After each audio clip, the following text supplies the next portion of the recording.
Hey ladies, welcome to episode 5 of Mom Talk. So today I want to talk about really kind of a big hot topic that we have as Christian working moms who are trying to build or struggling to build or have been building any one of those three an online business on the side while we are working full time.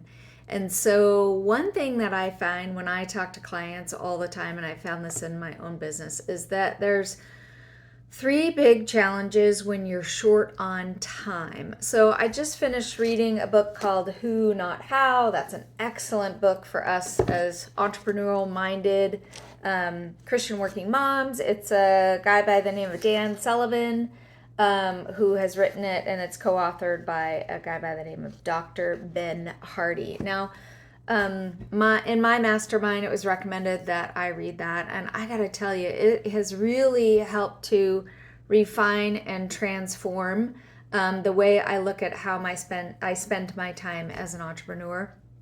And I wanted to kind of break that down for you today and give you some really practical tips on how to be able to take your time and expand it and then focus on the things that you can only be focusing on. And so that's really like a precursor to all this. So we as working moms, man, we're busy, right? We're managing household, we're managing maybe a job, maybe even starting a business, or maybe you want to start a business, but you don't know how to do it. And so this video is made specifically for you.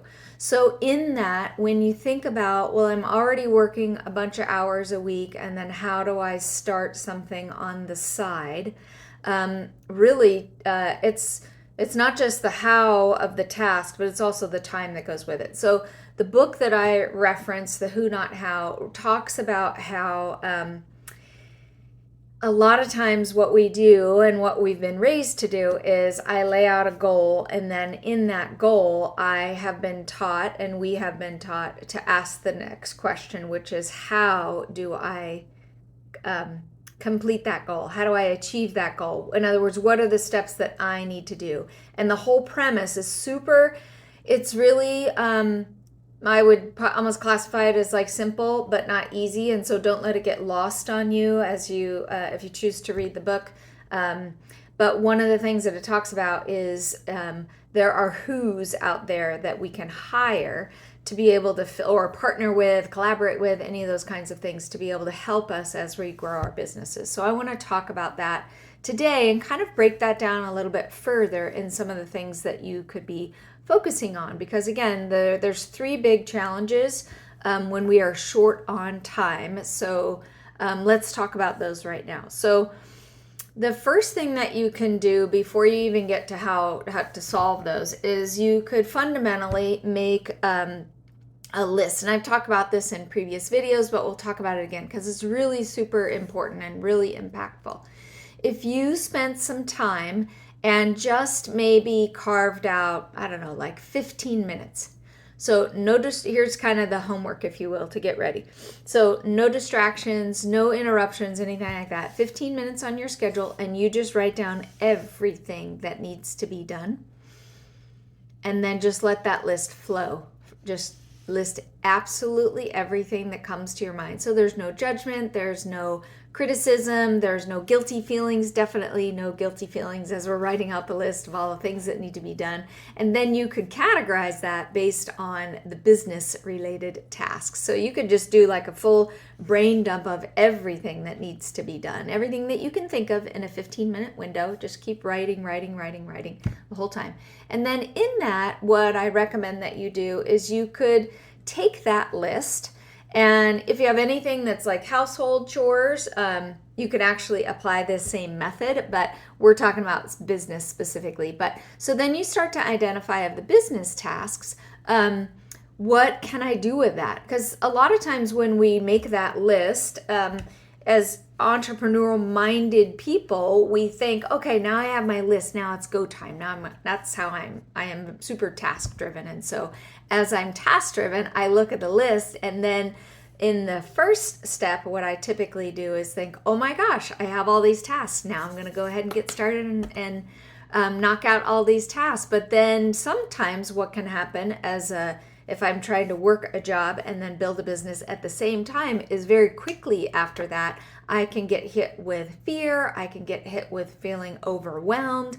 I can get hit with like decision fatigue. Like that's a real thing, right? Trying to make all these decisions and figure out how do I do maybe I listed 20 tasks and I don't even know which one to do first. I have all these different ideas, but I'm not sure which one to do first. So that can create something that's called decision fatigue.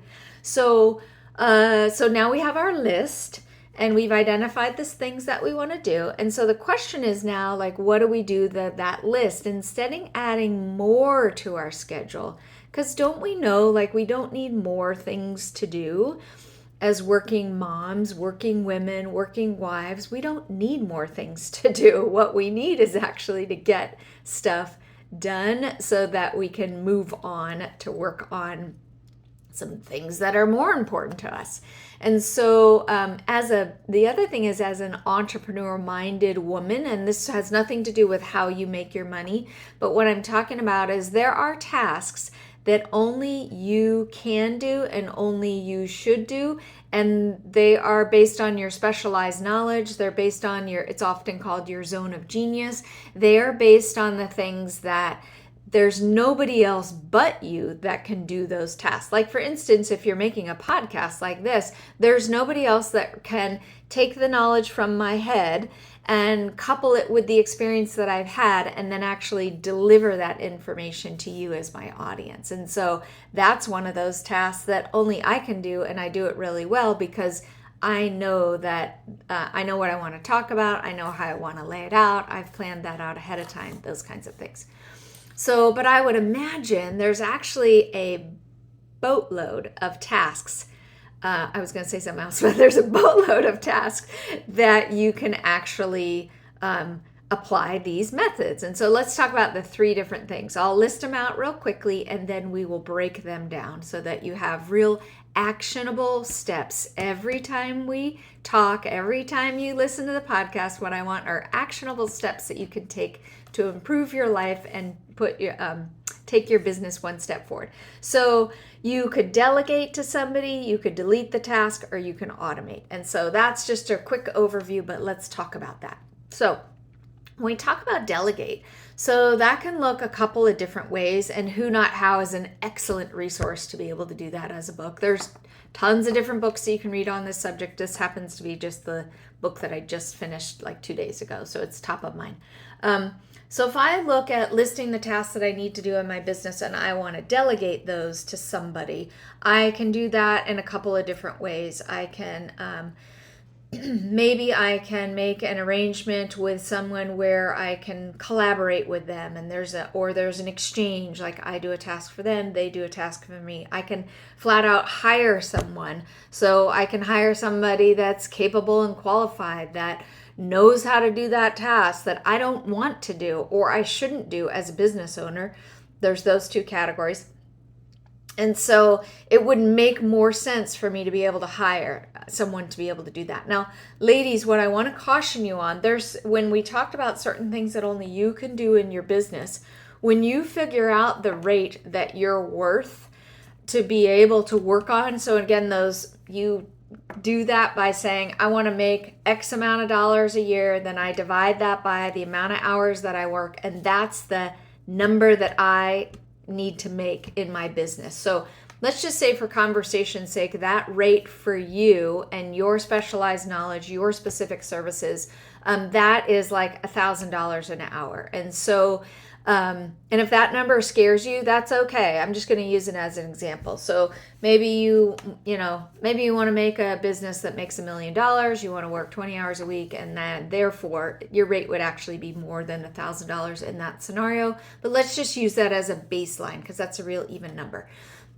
So any task that I can hire out, if I'm going to pay somebody less than $1,000 an hour to do the stuff that so I'm going to stick in the space of doing the things that only I can do, then anything less than $1,000 an hour is a worthwhile investment in someone else to be able to complete that task for me. And that is not, instead of looking at it as a cost, it's actually investment in your time